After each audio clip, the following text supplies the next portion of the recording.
નમો લોહે સૌહરિહંતાનમ નમો લોહે સૌહરિદાનમ નમો લોહે સૌહાયર્યાન નમો લોહે સૌજાયાનમ નમો લોહે સૌત્રિકાવતી સાવનમ ઓંકારમિંદુ સંયુક્ત નિત્યમ ધ્યાયંતિ યોગિન કામદમોક્ષનો છે ઓંકારાય નમો નમઃ મંગલમ ભગવાન મંગલમ કુટુંબે મંગલમ કુંકુંડાર્યો જૈન્દ્રમો સુમંગલમ નમઃ સમય સ્થાનાય સ્વાનુભૂત્યા ચકાસ્તે ચિત્તવાય ભવાય સર્વમાં વિભાવ નિર્ધનિદાતા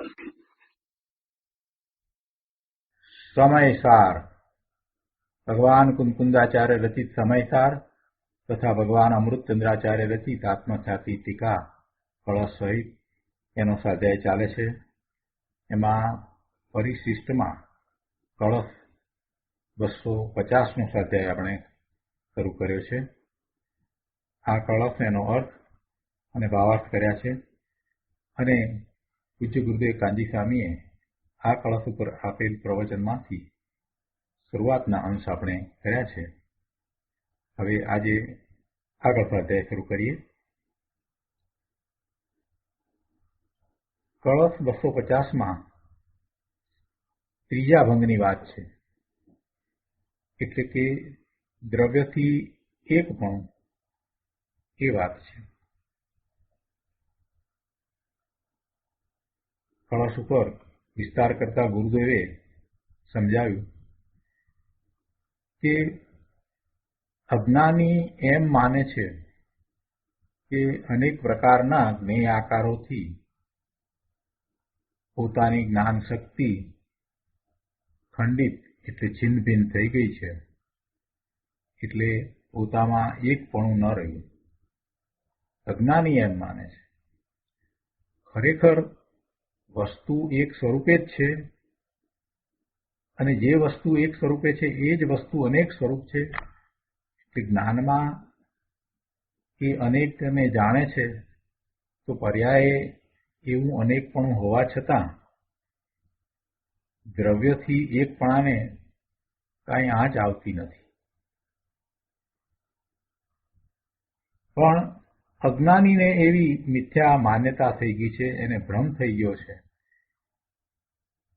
કે અનેકપણાથી પોતાની જ્ઞાન શક્તિ ખંડ ખંડ રૂપ થઈ જાય અને એમ માનીને પોતે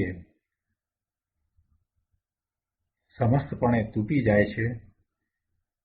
એકપણું તો પ્રાપ્ત થાય નહીં અને અનેકને જાણવાનું પરિણમન જોઈ પોતે ખંડ ખંડ થઈ ગયો એમ માને અને એમ એ અનેકપણાનો ઇનકાર કરીને પોતાની સત્તાનો નાશ કરે છે. પોતાની સત્તાનો નાશ કરે છે અર્થાત મિથ્યાત્વ ભાવે પરિણમે છે. આગળ ગુરુદેવ સમજાવે છે. પાના નંબર 413 પ્રવચન રત્નાકર ભાગ 10મો, પાના નંબર 413 બીજા પેરેગ્રાફમાં આગળ સમજાવે છે કે દ્રષ્ટિના વિષયભૂત એવો જે એકરૂપ સ્વભાવ, દ્રષ્ટિના વિષયભૂત એવો જે એકરૂપ સ્વભાવ, તેની પ્રાપ્તિ, તેનો આશ્રય તો પર્યાયમાં હોય છે. દ્રષ્ટિનો વિષય, શુદ્ધનયનો વિષય એ એકરૂપ સ્વભાવ જેનું લક્ષ્ય કરતા નિર્મળ પરિણામ થાય છે. તો એવો સ્વભાવ, એની પ્રાપ્તિ એવા ધ્રુવ સ્વભાવનો આશ્રય કરતા પર્યાયમાં થાય છે. હવે જે વસ્તુના પર્યાયને અને પર્યાયના સ્વભાવને જ એકાંતે સ્વીકારતો નથી, જે એટલે કે જે આત્મા વસ્તુના પર્યાયને અને પર્યાયના સ્વભાવને જ એકાંતે સ્વીકારતો નથી, એને યથાર્થ દ્રષ્ટિ, સમ્યક દ્રષ્ટિ કેમ હોય? હોતી નથી. જે વસ્તુના પર્યાયને ને પર્યાયના સ્વભાવને જ એકાંતે સ્વીકારતો નથી,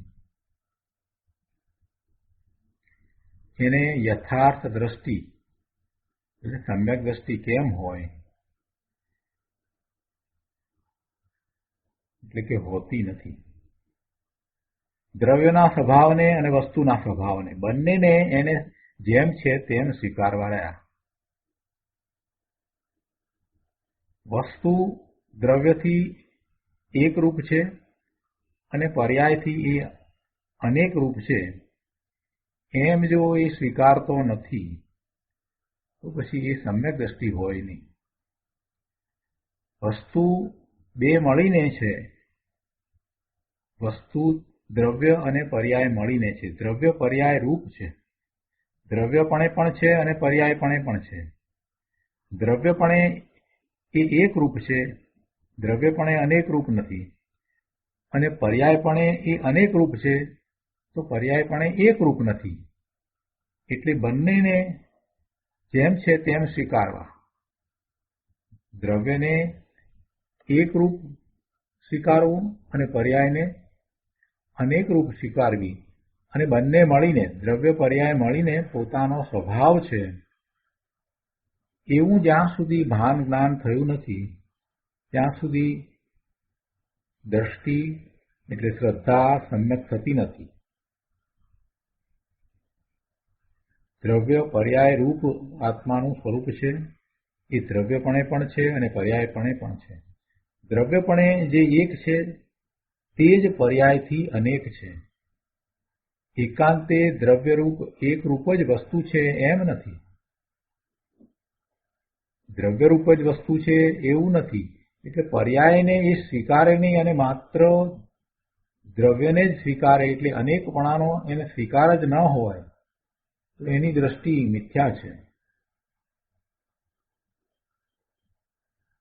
એટલે અહીંયા એમ કહ્યું કે જે પોતાના દ્રવ્ય સ્વભાવને એકરૂપ માને છે અને એ જ દ્રવ્યની પર્યાય પણ છે, તો એ પર્યાયને અને પર્યાયનો સ્વભાવ કે જે અનેક રૂપ છે એવા પર્યાયના સ્વભાવને સ્વીકારતો નથી.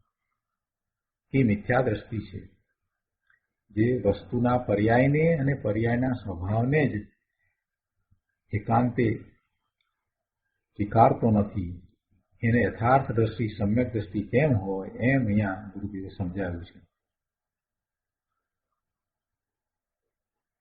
દ્રવ્યપણે જે એક છે તે જ પર્યાયથી અનેક છે. એકાંતે દ્રવ્યરૂપ એક રૂપ જ વસ્તુ છે એમ નથી. વસ્તુ દ્રવ્યરૂપે અને પર્યાય રૂપે એમ વસ્તુનું સ્વરૂપ છે. પરંતુ એકાંતવાદી એકાંતે એકપણું ગોતીને પર્યાયને છોડી દે છે. જે પર્યાયને સ્વીકારતો નથી, પર્યાયના સ્વભાવને એ સ્વીકારતો નથી એવો એને એકાંત વર્તે છે. પર્યાયને અને પર્યાયના સ્વભાવને એ સ્વીકારતો નથી એવો જ એને એકાંત વર્તે છે. એ યથાર્થ દ્રષ્ટિ નથી, એ સમ્યક દ્રષ્ટિ નથી. દ્રવ્યને તો સ્વીકારે પણ સાથે પર્યાય પણ છે અને પર્યાય એ અનેક છે તો એના અનેકપણાને પણ સ્વીકારે. અને એનું જ્ઞાન થતાં પોતાનું જ્ઞાન ખંડ થઈ અને નાશ પામતું નથી. પોતે દ્રવ્યથી તો જેમ છે તેમ જ રહે છે. આ વાત પણ એને સાથે ને સાથે જ સ્વીકારવી પડે.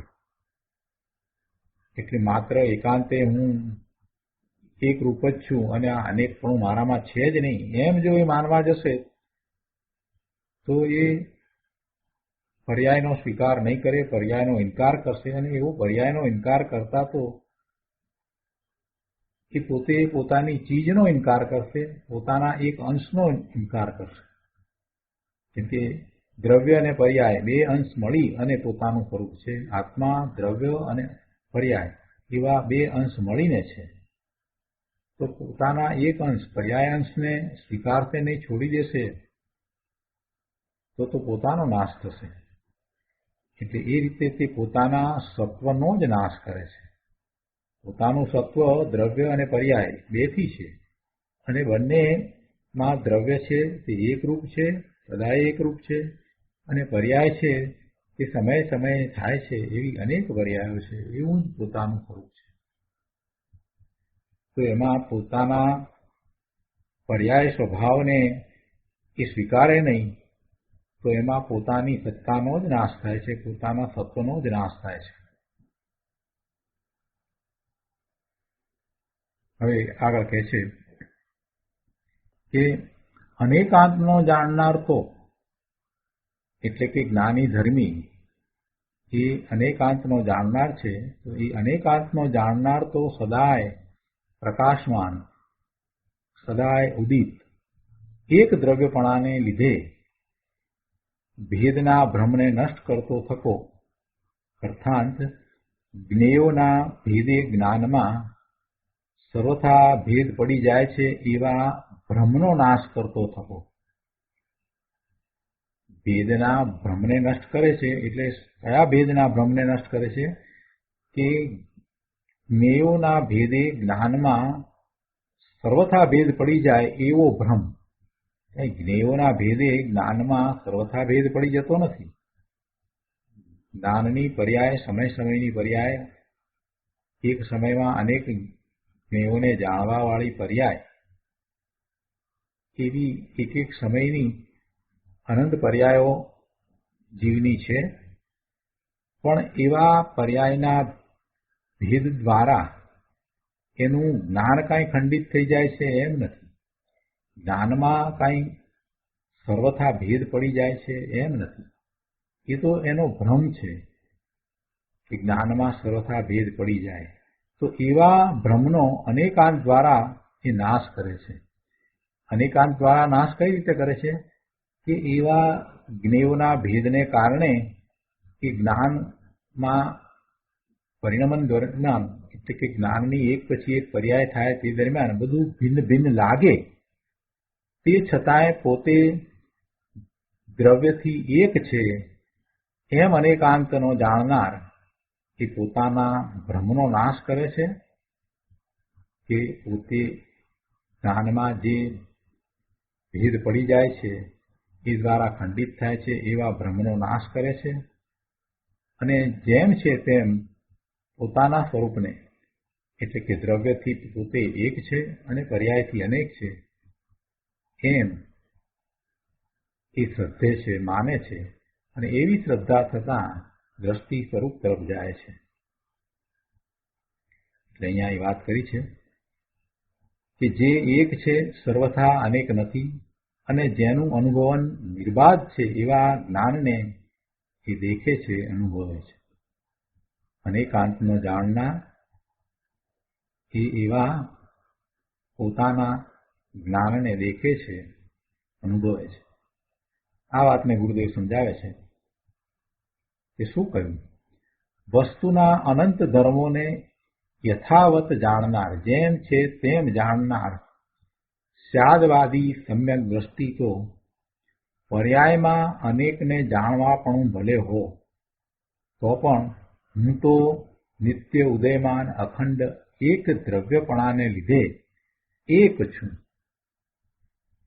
પર્યાયમાં અનેકને જાણવા પણ છે એ મારો સ્વભાવ છે, પણ તેથી સદાય પ્રકાશમાન એકરૂપ દ્રવ્ય સ્વભાવને કાંઈ વાંધો આવતો નથી, કાંઈ બાદ આવતી નથી. એ તો એક અખંડિત જ છે.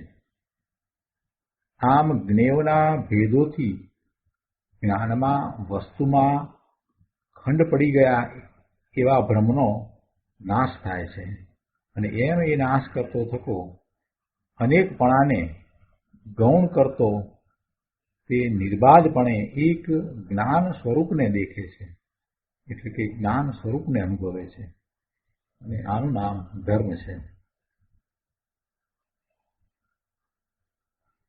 આગળ કળશ 250ના ભાવાર્થ ઉપરના પ્રવચનમાં પાના નંબર 414 ઉપર કહે છે કે જ્ઞાન છે તે જ્ઞેયોના આકારે પરિણમવાથી અનેક દેખાય છે. તેથી સર્વથા એકાંતવાદી તે જ્ઞાનને સર્વથા અનેક ખંડ ખંડ રૂપ દેખતો થકો જ્ઞાનમય એવા પોતાનો નાશ કરે છે. આ એકાંતવાદી અજ્ઞાનીની વાત કરી. પર્યાયમાં અનેક જ્ઞેયાકારો જોઈને એકાંતવાદીને વસ્તુપણે અંદર એકલો હું અખંડ આનંદ નિત્યાનંદ જ્ઞાન આનંદ પ્રભુ છું એમ એને પોતાનું એકપણું બેસતું નથી. આ વાત સમજવા જેવી છે કે પર્યાયનું લક્ષ કરીએ છીએ તો અનેક જ્ઞેયો જણાય છે અને એ અનેક જ્ઞેયોને જાણતા આપણે પોતાના સ્વરૂપને ભૂલી જઈએ છીએ. આ ઇન્દ્રિયો, પાંચેય ઇન્દ્રિયોના વિષયો અને મન, શરીર અને વાણી એ બધા દ્વારા આપણે જે જ્ઞાન કરીએ છીએ અને એ બધાનું જે જ્ઞાન છે તે વસ્તુત પોતાનો જ્ઞાન સ્વભાવ છે માટે થતું જ્ઞાન છે. કેમ કે જ્ઞાનનો સ્વભાવ સ્વ પર પ્રકાશક છે, એટલે સ્વને જાણે અને પરને પણ જાણે. તો આ બધાને જાણવા વાળું જે જ્ઞાન ઇન્દ્રિયો દ્વારા જે વિષયો છે એને એ જાણે છે, એ જ્ઞાન મનના વિકલ્પો એને પણ એ જાણે છે, એ જ્ઞાન અને આ શરીરના પરિણમનને પણ એ જાણે છે. એ બધું જ્ઞાન આમ જોવા જઈએ તો એ પરલક્ષી જ્ઞાન છે અને એ જ્ઞાનને પણ એ જાણે છે, એટલે એ પરને પ્રકાશે છે એવો જ્ઞાનનો સ્વભાવ છે. તો આવું પરપ્રકાશકપણું હોવાને લીધે જીવ સ્વને ભૂલી જાય છે.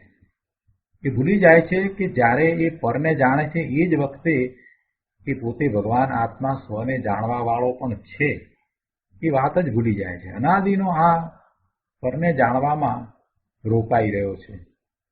એ પરને જાણવામાં એવો રોકાઈ ગયો કે એકાંતે એ બધાને પોતાનું સ્વરૂપ સમજવા લાગ્યો. આ મન, વાણી, કાયા, ઇન્દ્રિયો દ્વારા જે જ્ઞાન થાય એને એ પોતાનું સ્વરૂપ માની અને પોતે પોતાના એક રૂપ નિર્મળ શુદ્ધ સ્વભાવને જાણતો નથી, પોતાના જ્ઞાન સ્વભાવને જાણતો નથી.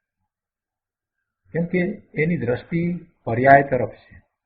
એટલે પર્યાયમાં અનેક જ્ઞેય આકારો જોઈને વસ્તુપણે અંદર પોતે અખંડ આનંદ, નિત્ય આનંદ, જ્ઞાન આનંદ એક રૂપ અભિન્ન છે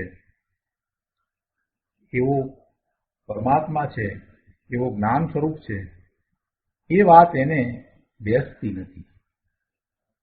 પોતે નિત્ય આનંદ સ્વરૂપ, જ્ઞાન સ્વરૂપ ભગવાન આત્મા એક રૂપ છે, અખંડ છે, એ વાત એને બેસતી નથી. એ તો આ પર્યાયમાં અનેક આકારો જોઈને અને જે શરીર મળ્યું છે એ શરીર સાથે, મન સાથે, વાણી સાથે એકત્વ કરીને એ રૂપે પોતે છે એમ પોતે ખંડ ખંડ થઈ જાય છે અને એમ એ માનતો થકો, પરને પોતારૂપ માનતો થકો, પોતાના અસ્તિત્વને પરપણે સ્વીકારતો થકો એ પોતાના જ્ઞાનમય સ્વભાવ ભાવનો નાશ કરે છે. આ તો અનાદિનું ચાલ્યું આવે છે. જીવે ક્યારેય એવું પોતાના સ્વરૂપ તરફ લક્ષ કર્યું જ નથી. પોતે સ્વ પર પ્રકાશક છે, એમાં સ્વ પ્રકાશક છે એ વાત તો એ યાદ પણ કરતો નથી, કદાચ જાણતો પણ નથી કે વાસ્તવમાં તો એ સ્વ પ્રકાશક છે, માટે આ પર પ્રકાશકપણું તો ચાલ્યું આવે છે. સ્વને જાણે છે, સ્વને અનુભવે છે એવું સક્ષમ છે અને એવું સ્વને જાણપણું થાય છે ત્યારે પરજ્ઞેયો એના જ્ઞાનમાં પ્રતિબિંબિત થાય છે, એવું સ્વ પર પ્રકાશકપણું એનું છે. પણ આ બિચારો એ વાત ભૂલી ગયો છે અને માત્ર પરને જાણે છે અને એમાં જ એ પોતાપણું સ્થાપે છે. એટલે એવો એ અજ્ઞાની, એવો એકાંતે પર અને પોતાને માનવા વાળો એ પોતાના દ્રવ્યથી એકપણાને માનતો નથી, પોતાના અખંડ અસ્તિત્વને માનતો નથી, પોતાના નિત્ય આનંદ, જ્ઞાન આનંદ સ્વભાવને એ માનતો નથી. એ બધાને એ ભૂલી ગયો છે, એનું એને લક્ષ પણ કર્યું નથી. એટલે એને એ બેસતું જ નથી કે પોતે જ્ઞાન આનંદ સ્વરૂપ ભગવાન આત્મા છે, સિદ્ધ સમાન છે, એ વાત જ એને બેસતી નથી. ગુરુદેવ એ વાત અહીંયા તો કહે છે કે એને પોતાનું એવું અખંડપણું, પોતાનું નિત્યપણું, પોતાનું જ્ઞાન આનંદપણું, એ વાત એને બેસતી નથી. પરનું લક્ષ કરીને એમાં ને એમાં એ રંજિત થાય છે. એટલે પોતામાં જે આનંદ ભર્યો છે, સુખ છે, શાંતિ છે, એ તરફ એનું લક્ષ પણ જતું નથી. જ્યારે સ્યાદવાદી છે એ તો જ્ઞાનને જ્ઞેય આકાર થવા છતાં, એટલે કે જ્ઞાન અનેક જ્ઞેયોને જાણવા વાળું થયું હોય તે છતાં એ જ્ઞેયો પોતાથી જુદા છે, પોતે એ જ્ઞેય સ્વરૂપ નથી. પોતે તો સદાય ઉદયમાન દ્રવ્યપણા વડે એક છે એમ પોતાને દેખે છે. સ્યાદવાદી જ્ઞાની પુરુષ તો અનેક જ્ઞેય આકારોને જાણવા રૂપ પર્યાયને ગૌણ કરીને, અનેક જ્ઞેય આકારોને જાણવા રૂપ પર્યાય છે, તો એ પર્યાય છે, પર્યાય નથી એમ નહીં, પર્યાય છે એટલે પર્યાયને પણ માને છે, અને એ પર્યાયને ગૌણ કરીને જે સદાય ઉદયમાન એક રૂપ રહે છે, અખંડ છે, ધ્રુવ છે, એવું પોતાનું દ્રવ્ય, એવા દ્રવ્યપણાનું લક્ષ કરીને, એટલે એવા જ્ઞાનને દેખીને એ એનો અનુભવ કરે છે, જ્ઞાનનો અનુભવ કરે છે.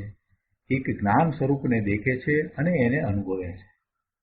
વસ્તુપણે હું આ એક છું, જ્ઞાન સ્વરૂપ છું, એમ એ અનુભવે છે.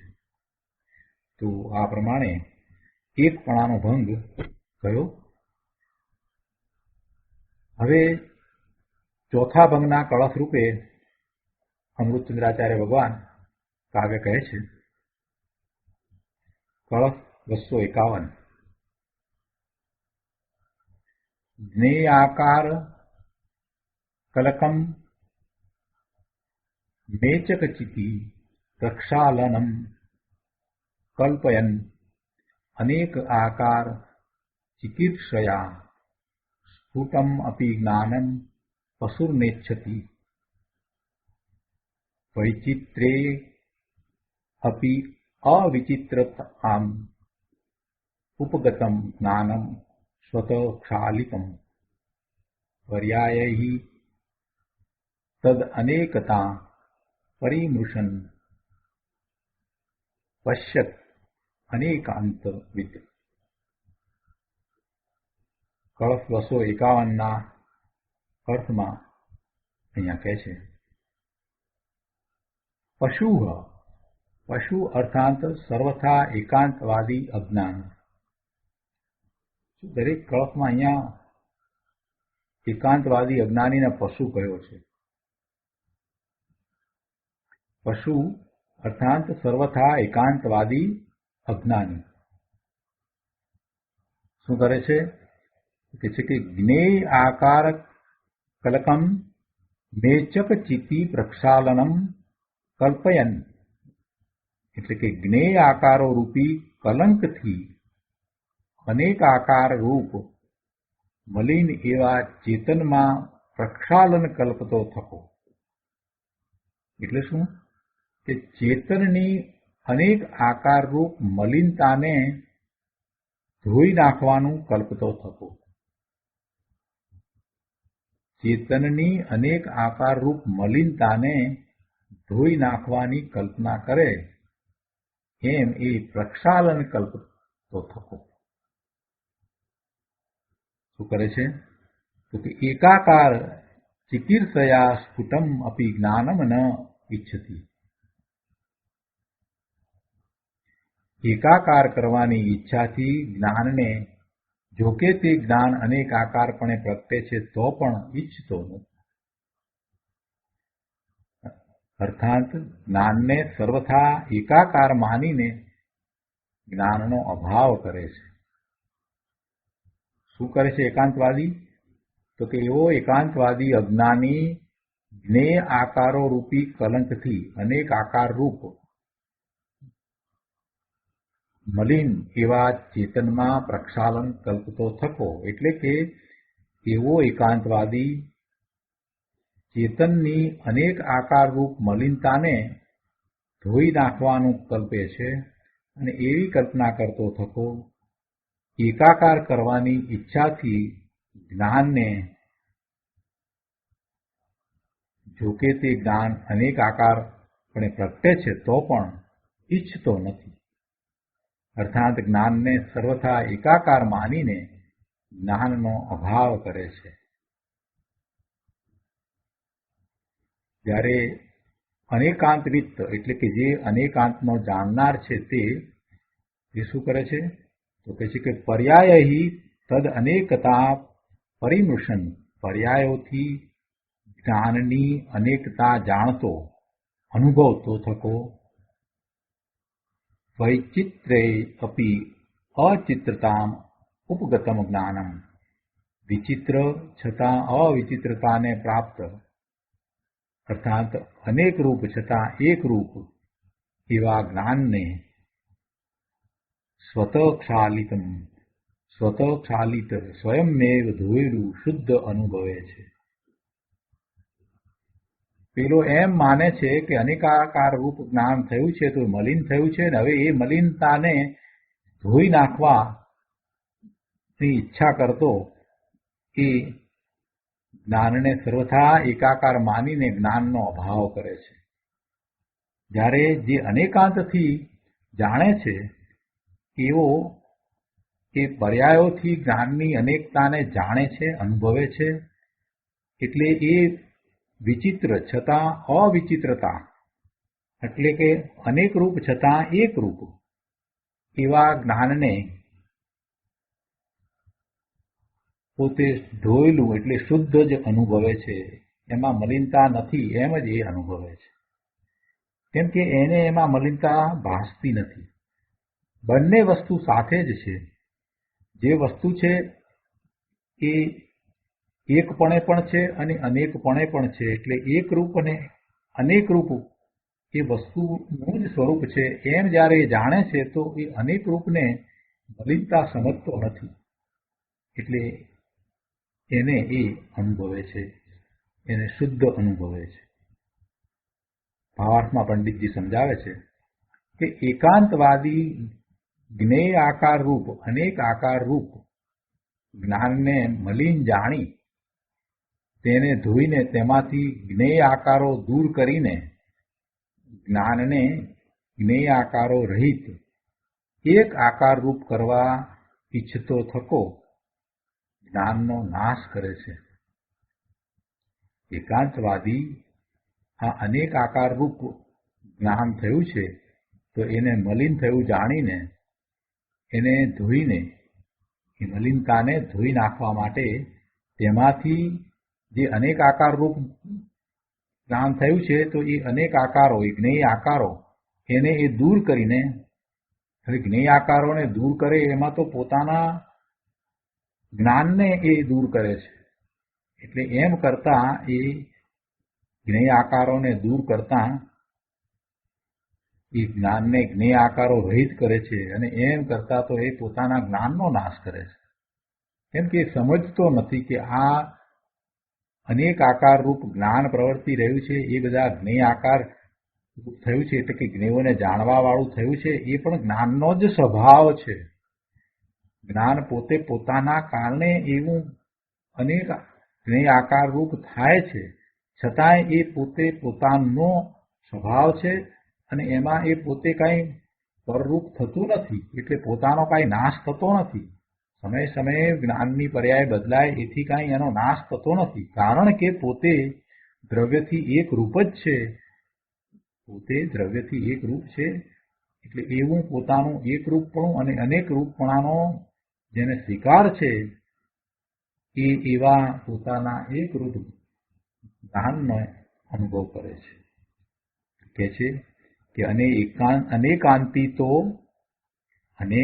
અનેકાંતી તો સત્યાર્થ વસ્તુ સ્વભાવને જાણતો હોવાથી જ્ઞાનને સ્વરૂપથી જ અનેક આકારપણું માને છે. જ્ઞાનને સ્વરૂપથી જ અનેક આકારપણું માને છે. તો આ રીતે આ 251મો કળશ કયો જે અનેકપણાનો ભંગ સમજાવી રહ્યો છે. હવે આ કળશ ઉપર પૂજ્ય ગુરુદેવ કાનજી સ્વામીએ જે વિસ્તાર કર્યો છે અને જે પ્રયોજનભૂત વાત કરી છે એ આપણે સમજીએ. પ્રવચન રત્નાકર ભાગ 10મો, પાના નંબર 414, કળશ 251, શ્લોકાર્થ ઉપરનું પ્રવચન. અહીંયા છેલ્લા પેરેગ્રાફમાં ગુરુદેવ સમજાવે છે કે આ પોતાને સર્વથા એકપણું માને અને પર્યાયથી અનેકપણું છે તે સ્વીકારે નહીં, તે એકાંતવાદી અજ્ઞાની એ પશુ જેવો છે એમ અહીંયા કહ્યું છે. એને તો પશુ જ કહી દીધું. સર્વથા એકપણું માને, એકાંતે સર્વથા એકપણું માને એટલે એકાંતે પોતે એક છે અને પોતાને પર્યાયથી અનેકપણું છે એ વાતને કાઢી નાખે. પોતાને અનેકપણું છે જ નહીં, એકાંતે એમ માને કે પોતાને અનેકપણું નથી. પોતાને અનેકપણું નથી એ વાત પણ સાચી છે. દ્રવ્યથી પોતાને અનેકપણું નથી, પણ પર્યાયથી પોતાનું અનેકપણું છે એવું તો સ્વીકારવું પડે ને ભાઈ. પણ આ તો એકાંતે માને બસ કે હું એકરૂપ છું, મારે કોઈ અનેકપણું છે જ નહીં. આવો એકાંતવાદી અજ્ઞાની એ વાસ્તવમાં તો પોતાના જ્ઞાન ભાવનો નાશ કરે છે. કેમ કે આત્મ વસ્તુ છે તે દ્રવ્ય અને પર્યાય એમ બે રૂપથી છે. બે રૂપથી છે એટલે બે મળીને પોતે આત્મ વસ્તુ છે. તો વસ્તુ તો સહજ જ દ્રવ્ય પર્યાય રૂપ છે. દ્રવ્ય રૂપથી એકપણું અને પર્યાયથી અનેકપણું એ વસ્તુગત સ્વભાવ છે. દરેક વસ્તુનો, દરેક પદાર્થનો એવો જ સ્વભાવ છે કે એ દ્રવ્યથી એક રૂપ હોય અને પર્યાયથી અનેક રૂપ હોય. તો આ આત્મ વસ્તુ, આ આત્મદ્રવ્ય, આ જીવ દ્રવ્ય એ પણ દ્રવ્ય પર્યાય રૂપ છે. એ દ્રવ્યથી એક રૂપ અને પર્યાયથી અનેક રૂપ છે. આવો એનો સ્વભાવ છે. વસ્તુ તો સહજ જ દ્રવ્ય પર્યાય રૂપ છે. એકલું દ્રવ્ય એમ પણ નહીં, એકલી પર્યાય એમ પણ નહીં. દ્રવ્ય અને પર્યાય એમ મળીને આખું વસ્તુનું સ્વરૂપ છે. એટલે વસ્તુ તો સહજ જ દ્રવ્ય પર્યાય રૂપ છે. હવે દ્રવ્ય પર્યાય રૂપ છે તો પછી એમાં દ્રવ્યથી વિચાર કરે તો એકપણું છે અને પર્યાયથી વિચાર કરે તો અનેકપણું છે. આ તો એવો વસ્તુનો સ્વભાવ છે. દ્રવ્ય રૂપથી એકપણું અને પર્યાયથી અનેકપણું એ વસ્તુગત સ્વભાવ છે. એ તો વસ્તુનો સ્વભાવ છે. જે અપેક્ષા એક છે તે અપેક્ષા અનેક છે એમ નહીં. જે અપેક્ષાથી એક છે એ જ અપેક્ષાથી અનેક છે એમ નહીં. કેમ કે એક છે એ તો દ્રવ્ય અપેક્ષાથી છે અને અનેક છે એ તો પર્યાય અપેક્ષાથી છે. તથા જે અપેક્ષા અનેક છે તે અપેક્ષા એ એક છે એમ પણ નહીં. કેમ કે જે અપેક્ષા એ અનેક છે તે તો પર્યાય અપેક્ષા છે. જે અપેક્ષા એ અનેક છે તે પર્યાય અપેક્ષા છે. એટલે પર્યાય અપેક્ષા એક છે એમ નહીં, પર્યાય અપેક્ષા એ અનેક છે. એટલે બંનેમાં અપેક્ષા જુદી છે. જે અપેક્ષા એ એક છે એ જ અપેક્ષા એ અનેક નથી અને જે અપેક્ષા એ અનેક છે એ અપેક્ષા એ એક નથી. બંને વખતે અપેક્ષા જુદી છે પણ વસ્તુ એની એ જ છે. વસ્તુ બદલાતી નથી, એની અપેક્ષા, એને જોવાનો દ્રષ્ટિકોણ બદલવાનો છે. તમે દ્રવ્યનું લક્ષ કરો, દ્રવ્યને જુઓ તો તમારો દ્રષ્ટિકોણ દ્રવ્યને જોવા વાળો થયો એ એક અપેક્ષા થઈ કે દ્રવ્ય અપેક્ષા એ એક. અને બીજા દ્રષ્ટિકોણથી જુઓ કે પર્યાય અપેક્ષા એ, તો કે પર્યાય અપેક્ષા એ અનેક પણ. આપણે એમ કહી શકીએ કે સ્યાત એક છે અને સ્યાત અનેક છે. એટલે કોઈ અપેક્ષા એ એક છે. કઈ અપેક્ષા એ એક છે? કે દ્રવ્ય અપેક્ષા એ એક છે અને સ્યાત અનેક એટલે કોઈ અપેક્ષા એ અનેક છે. એટલે કે પર્યાય અપેક્ષા એ અનેક છે. પણ બેમાંથી એક પણ ને આપણે એકાંતે લઈ લઈએ કે ના એક જ છે અથવા અનેક જ છે તો પછી એમાં મિથ્યાત્વનો પ્રસંગ આવે.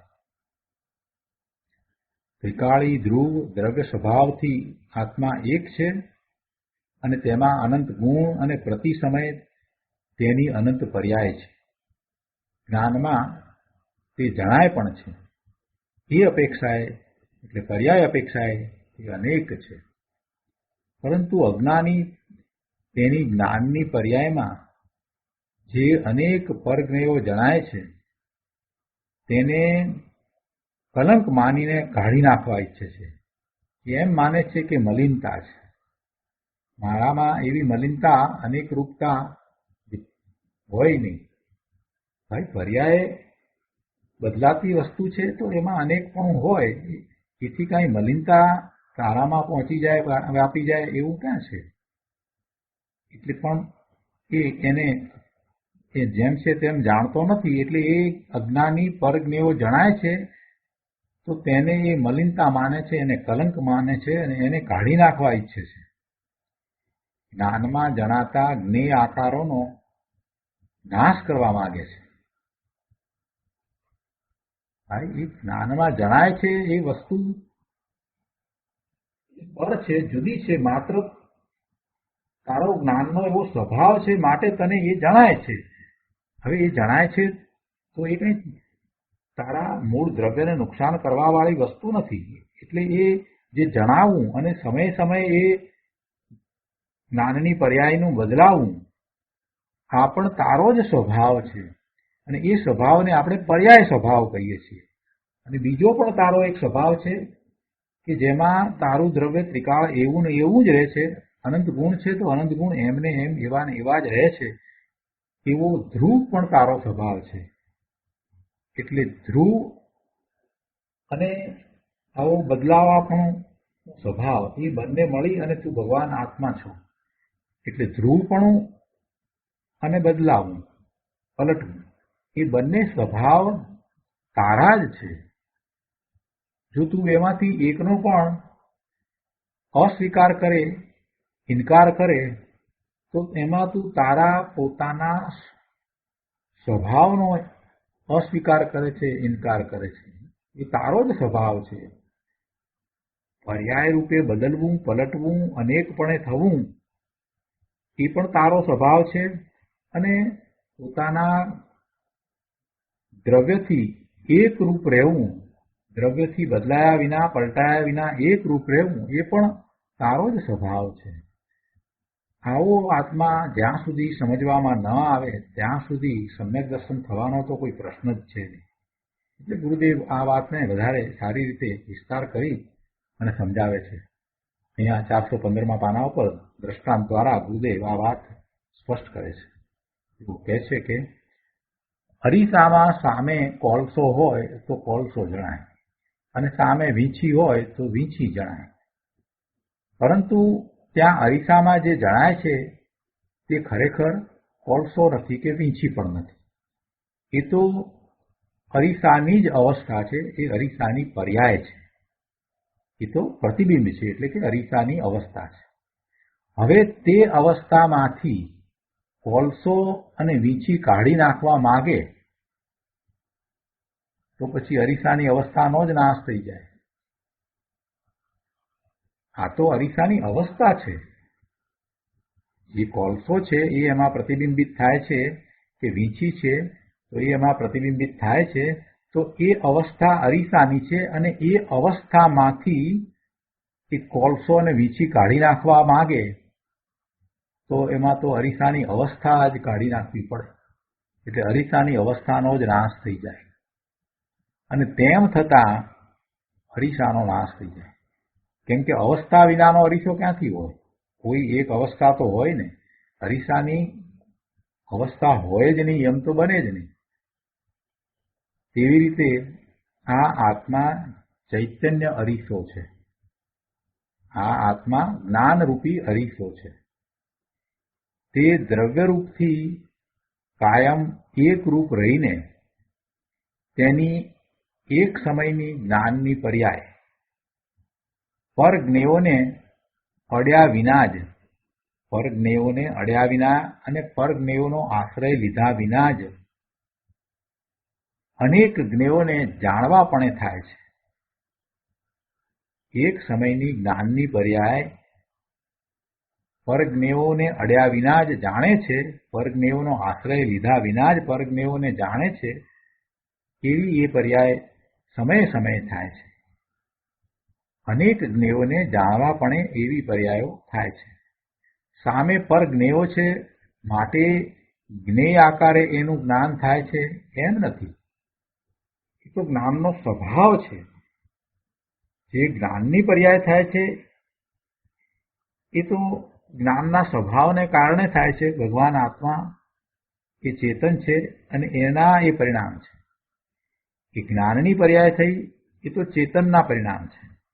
અને સામે પેલા જ્ઞેયો હતા અને જ્ઞેયોના પરિણમનો એને જ્ઞાનમાં જણાયા, તો એ જ્ઞેયોના પરિણમને એના જ્ઞાનની પર્યાયને બદલાવી છે એમ નથી. એ તો જ્ઞાનની પર્યાયનો એવો એ સ્વભાવ છે કે અનંતા જ્ઞેય આકારોના જ્ઞાનનું પરિણમન પોતાનું પોતામાંથી થાય છે. અને પોતાનું પરિણમન એટલે જ્ઞાનનું પરિણમન પોતાનું પોતામાં પોતાથી થાય છે.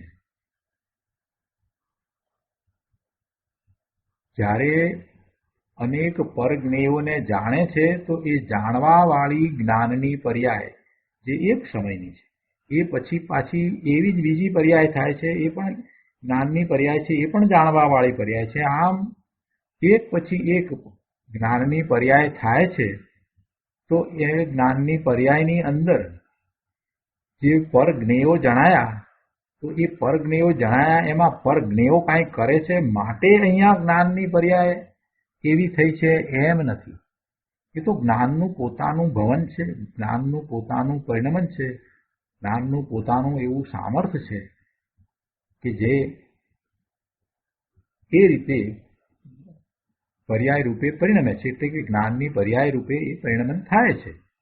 અને એ જ્ઞાનનું પરિણમન પોતામાં થાય છે, પોતાથી થાય છે. એને પરની અપેક્ષા નથી. હવે આવી વાત છે ત્યારે પેલો અજ્ઞાની આ સમજતો નથી. એટલે અજ્ઞાની તેને કલંક માની ધોઈ નાખવા માંગે છે. એને મલિનતા માની અને કાઢી નાખવા માંગે છે કે આ જ્ઞાનની પર્યાય જેની અંદર એ અનેક જ્ઞેયોને જાણે છે તો એ આકારે પોતે થઈ ગયો છે, પોતાનું જ્ઞાન થઈ રહ્યું છે. અને એમ પોતાને એ કલંક લાગી ગયું, પોતાને એ મલિનતા વ્યાપી ગઈ એમ માનીને એને એ કાઢી નાખવા માંગે છે, ધોઈ નાખવા માંગે છે. વાસ્તવમાં એ જ્ઞેયોને જાણે છે. જ્ઞેયો કાંઈ એની અંદર પ્રવેશ્યા નથી, એટલે એને કોઈ કલંક લાગ્યું નથી. અને એ જ્ઞેયોને કારણે પણ થયું નથી. એ તો જ્ઞાનનો સ્વભાવ છે કે એ જ્ઞેયોને જાણે છે. પણ પેલો અજ્ઞાની એને કલંક માનીને ધોઈ નાખવા માંગે છે. તે વિચારે છે કે હું તો એક રૂપ છું, તેમાં આ અનેકતા કેવી? હું એક રૂપ છું, એમાં આવી અનેકતા હોય નહીં.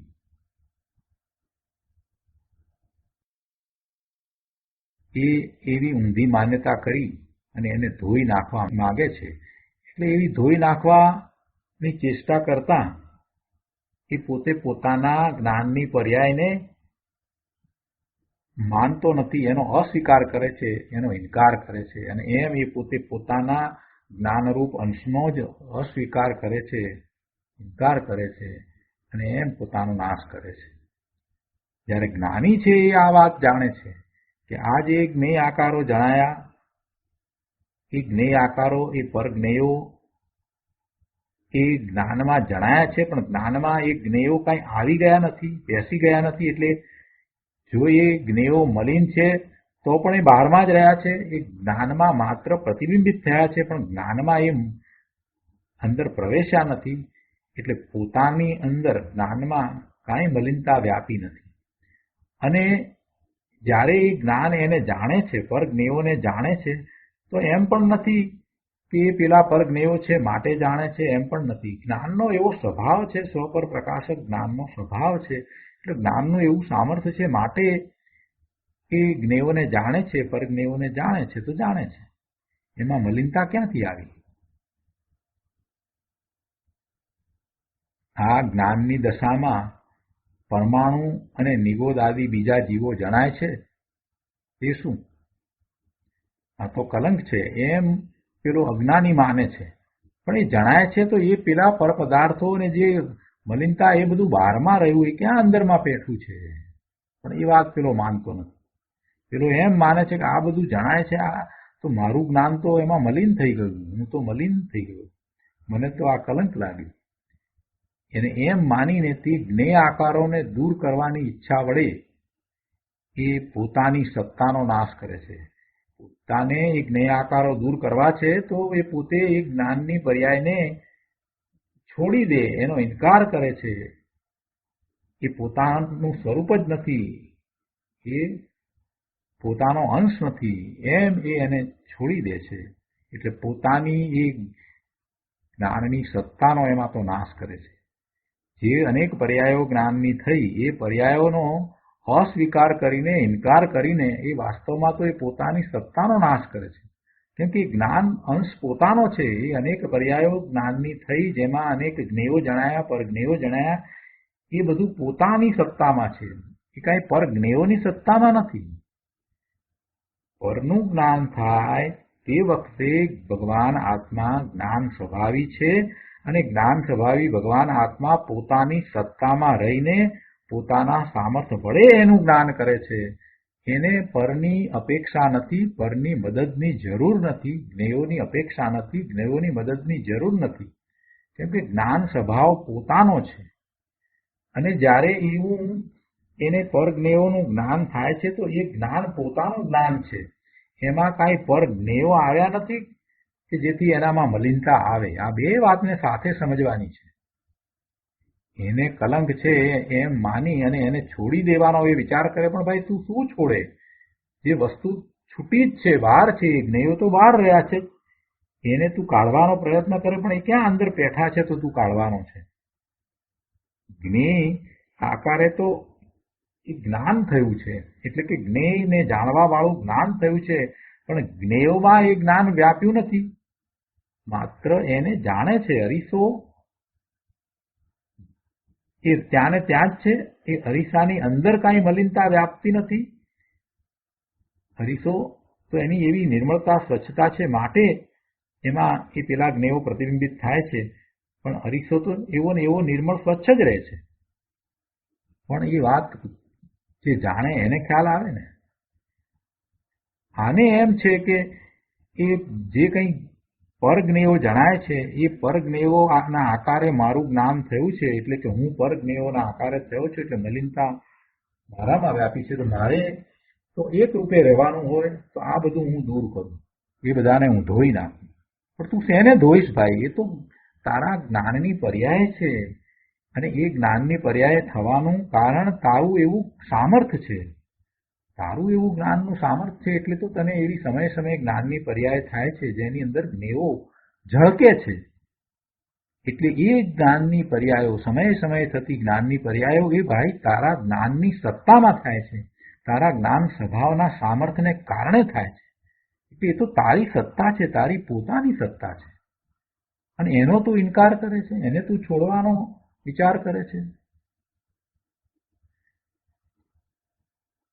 અનંતના જાણવાપણે પરિણમવું એ પોતાની પર્યાયનો સહજ ભાવ છે. અનંતના, કેમ કે જ્ઞેય અનંત છે, તો એવા અનંત જ્ઞેયોના જાણવાપણે જ્ઞાનનું પરિણમવું, જ્ઞાનનું એવું પરિણમન થવું, એ જ્ઞાનનો એવો સ્વભાવ છે. અને એવી જ્ઞાનની પર્યાય થવી કે જેમાં પરજ્ઞેયો જણાય, અને એક સમયની હોય એ પછી બીજા સમયે બીજી હોય, એવો પર્યાયનો સહજ સ્વભાવ છે. પણ એમ એ જાણતો નથી, અજ્ઞાની જાણતો નથી. જો એ શાંતિથી આ બધાનો વિચાર કરે તો પછી બહારમાંથી એનો રસ ઉડી જાય. બહાર પર પદાર્થો પ્રત્યે એને ઉદાસીનતા વ્યાપે. પોતાના જ્ઞાન સ્વભાવને જ્યારે જાણે છે કે ઓહો, આ અનંતને જાણવા વાળો હું, ભગવાન આત્મા અનંતનું જ્ઞાન કરવા વાળો હું, ભગવાન આત્મા અનંતને જાણું છતાં મારામાં એ અનંતની મલિનતા વ્યાપતી નથી, હું તો ત્રિકાળ શુદ્ધ જ છું. અને આવું સામર્થ્ય છે, જો પરને જાણું છું તો હું મને પોતાને પણ જાણું છું, અને એમ કરતા એની દ્રષ્ટિ સ્વ તરફ વળી જાય છે. આવી વાત છે. એટલે ગુરુદેવ કહે છે કે ભાઈ આ તો શાંતિથી વિચારવા જેવું છે, શાંત ચિત્તે સમજવા જેવું છે. આ તો ધીરાના કામ બાપુ. ધર્મમાં કંઈ ઉતાવળ કરે કામ ચાલે એવું નથી. બધું જેમ છે તેમ જીનેશ્વર ભગવાનની આજ્ઞા પ્રમાણે સમજવું જોઈએ. જીનેશ્વર ભગવાને જેવું સ્વરૂપ કહ્યું છે એમ બરાબર યથાર્થ સમજવું જોઈએ. ધર્મ કાંઈ બહારમાં ભર્યો નથી કે બહારથી મળી જાય. ધર્મ જે છે એને સમજવા માટે તો પોતે જ અંતરંગ પુરુષાર્થ કરવો પડે, ત્યારે આ બધું સમજાતા પછી દ્રષ્ટિ સ્વરૂપ તરફ થાય અને ધર્મ પામે. કે છે આ તો ધીરાના કામ બાપુ. ધર્મ કાંઈ બહારમાં ભર્યો નથી કે ભાઈ તું પૂજા ને ભક્તિ કરી આવે એટલે ધર્મ થઈ જાય, એવો કાંઈ ધર્મ નથી. જીનેશ્વર ભગવાને એવું કાંઈ ધર્મનું સ્વરૂપ સ્થાપ્યું નથી ભાઈ. તું જ્ઞાન સ્વભાવી ભગવાન આત્મા છો અને તારું એ સ્વભાવ છે એને પહેલા તું જાણ, તારા સ્વભાવને સમજ. આ બધી વાત થઈ એટલે કોઈએ પ્રશ્ન કર્યો કે પણ આપ ધર્મ કેમ થાય એની વાત કરો ને. આ બધું શું કહો છો, બધું શું માંડ્યું છે? આ તત્વની વાત સમજાવી એટલે પેલા બિચારાને એમ કે આ કંઈક કે ભાઈ ઉપવાસ કરજો, અમુક દિવસે એવી રીતે ઉપવાસ કરવામાં આવે, એવી રીતે અઠમ કરવામાં આવે તો આવું ફળ મળે. આ બધી માન્યતાઓ જે સમજાવે ને એને ધર્મ માને. એ બધું બહુ કરાવે કે 3 ઉપવાસનું ફળ ને 2 ઉપવાસનું ફળ ને એને ધર્મ માને. આવા વ્રત કરો તો આમ ફળ મળે, આવી ગતિ થાય. બસ એ ગતિ કરવાની વાતો હોય એને ધર્મ માને. એટલે બિચારાએ આવો પ્રશ્ન પૂછ્યો. ગુરુદેવ ઉત્તર આપે છે કે ભાઈ આ ધર્મની તો વાત માંડી છે, આ ધર્મની જ વાત છે. આના સિવાય બીજો કોઈ ધર્મ છે જ નહીં. તું ભગવાન આત્મા છો, તું શુદ્ધ છો એવો તું સ્વીકાર કર એટલે ધર્મ થઈ ગયો. તારા શુદ્ધ સ્વરૂપનો સ્વીકાર કર અને પછી એવા શુદ્ધ સ્વરૂપને પર્યાયમાં પ્રગટ કર, એનો અનુભવ કર. બીજું ધર્મમાં કરવાનું શું છે? પરના લક્ષ્ય ધર્મ છે જ નહીં, સ્વલક્ષ્ય જ ધર્મ હોય. ધર્મ ક્યાં કરવો છે? બહારમાં ધર્મ કરવો છે કે અંદરમાં ધર્મ કરવાનો છે? બહારમાં એ કાંઈ કરી શકતો નથી, ત્યાં એ એમ માને કે હું ધર્મ કરું છું. ન તો એ પૂજા કરી શકે છે કે ન તો એ વ્રત કરી શકે છે, ન તો બાહ્ય ચારિત્ર પાળી શકે છે. એ તો બધું પરલક્ષી થયું. તો એમાં એ કરે શું? એ પરના કાર્યો જે થવાના છે તે થાય. શરીરમાં બાહ્ય વેશ બદલાવાનો હોય, સફેદ કપડાં થઈ જવાના હોય તો સફેદ કપડાં એ એના કારણે થાય. શરીરની ક્રિયાઓ જે થવાની હોય એ શરીરને કારણે થાય. એ દિવસે ઉપવાસ થવાનો હોય એટલે ખોરાકનો સંયોગ ન થવાનો હોય તો ન થાય. એમાં આત્માએ શું કર્યું? આત્મા તો કાંઈ કરતો નથી. શુભ ભાવ કર્યો, એને શુભ ભાવ કર્યો હોત તો એમ જ હતું, ને શુભ ભાવ ન કર્યો હોત તો પણ એને ખાવાનું મળવાનું ન હતું તો ન મળે. આ ચોખ્ખી વાત અમે તો આ કહી દઈએ છીએ ભાઈ. જે દીક્ષા લઈને ગયા છે અને જે એકાસણા જ કાયમ કરે છે તો એમને માટે અમે એમ કહીએ છીએ કે ભાઈ એ તો થવાનું જ હતું. એમને એવો શુભભાવ કર્યો, અને જો એમને શુભભાવ ન કર્યો હોત તો પણ એમને તો એક સમયે જ ખાવાનું મળવાનું હતું. પણ એમણે શુભભાવ કર્યો છે તો એમને પુણ્યનો બંધ પડે છે. બાકી એક ખોરાકનું શરીર સાથે આવવું, એનો સંયોગ થવો, એમાં આત્મા કાંઈ કરતો નથી. એનો સંયોગ ન થવો એમાં પણ આત્મા કાંઈ કરતો નથી. ખોરાકનો શરીર સાથે સંયોગ થાય કે ન થાય એમાં આત્માનું કાંઈ કરવા પણ છે જ નહીં. એ તો જે થવાનું છે તે જ થાય છે. આત્મા તો એમાં ભાવ કરે કે આજે ખોરાક નથી લેવો, પોતાની વૃત્તિને સંક્ષેપી લે, એવો શુભભાવ કરે, અને શુભભાવને કારણે એને પુણ્યનો બંધ થાય. પુણ્યનો બંધ થતા ભવના ભ્રમણ થાય, ભવના ભ્રમણ અટકી ન જાય. તો એમાં એણે શું કર્યું? એટલે બહારમાં કાંઈ પણ કરવાથી ધર્મ થતો નથી, એ વાત પહેલા સમજવાની જરૂર છે. બહારમાં જે થવાનું છે તે થાય છે, તે તેના કારણે થાય છે કે દરેક પદાર્થો જે છે એના પોતાના સ્વતંત્ર પરિણામો થઈ રહ્યા છે. હવે વાત રહી ધર્મની, તો ધર્મ ક્યાં છે, ત્યાં કયા પ્રકારે છે? તો કે ધર્મમાં કરવાનું શું છે કે પોતાના શુદ્ધ સ્વરૂપની પ્રાપ્તિ કરવાની છે. તો પોતાના શુદ્ધ સ્વરૂપની પ્રાપ્તિ કરવી હોય તો પોતાના શુદ્ધ સ્વરૂપમાં પુરુષાર્થ કરવો જોઈએ કે બહારમાં પુરુષાર્થ હોય, અંદરમાં પુરુષાર્થ હોય કે બહારમાં પુરુષાર્થ? શુદ્ધ સ્વરૂપ જે છે એને લક્ષ્ય પુરુષાર્થ થવો જોઈએ કે બહારના લક્ષ્ય પુરુષાર્થ થાય? એટલે ગુરુદેવ કહે છે કે ભાઈ આ ધર્મની વાત જ કહી રહ્યા છીએ અમે. તારું સ્વરૂપ કેવું છે એને તું સમજ અને એવા શુદ્ધ સ્વરૂપની પ્રાપ્તિનો પુરુષાર્થ કર, એ ધર્મ છે. એટલે અમે તો અહીંયા ધર્મની જ માંડી છે. આ ધર્મની વાત તો માંડી છે ભાઈ. ધર્મ કરનારો એનું હોવાપણું, પોતાનું હોવાપણું પહેલા તો સ્વીકારે કે પોતે છે, પોતે આત્મા છે એવું પોતાનું અસ્તિત્વ સ્વીકારે, એનું હોવાપણું, એનું દ્રવ્ય, એનું ક્ષેત્ર, એનો કાળ એટલે પર્યાય અને એના ભાવ, સ્વભાવ ઇત્યાદિનું શું સ્વરૂપ છે એ નક્કી કરશે પછી ધર્મ થશે કે એ પહેલા ધર્મ થશે? પોતાને જાણે નહીં તો ધર્મ ક્યાંથી થશે? એમને એમ ધર્મ ક્યાંથી થશે? કોના આશ્રય ધર્મ થાય? કોના આશ્રય ધર્મ થાય? પરના આશ્રય ધર્મ થાય કે સ્વના આશ્રય ધર્મ થાય? કોના આશ્રય ધર્મ થાય એ જાણ્યા વિના ધર્મ કેમ પ્રગટ કરીશ? હા, દયા, દાન ને ભક્તિ પૂજાના પરિણામ એ કાંઈ ધર્મ નથી, એ સ્વભાવ છે, એ તો બધો વિકલ્પ અને રાગ છે.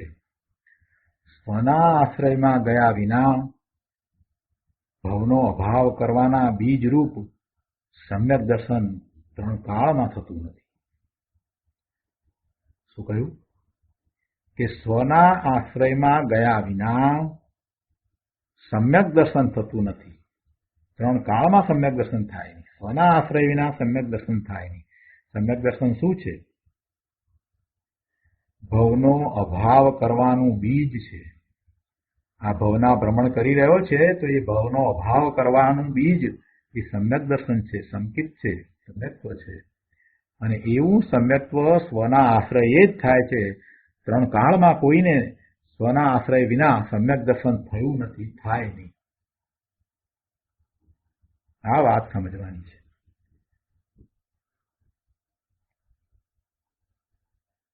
તો આજનો સ્વાધ્યાય આપણે અહીંયા સુધી રાખીએ છીએ. હવે સુખધામ બોલીએ. સુખધામ અનંત સુસંત ચરી દિન રાત રહે તદ જ્ઞાન મહી પ્રકાંતિ અનંત સુધામય જે પ્રણમુ પદતે વરતે જયતે પ્રણમુ પદતે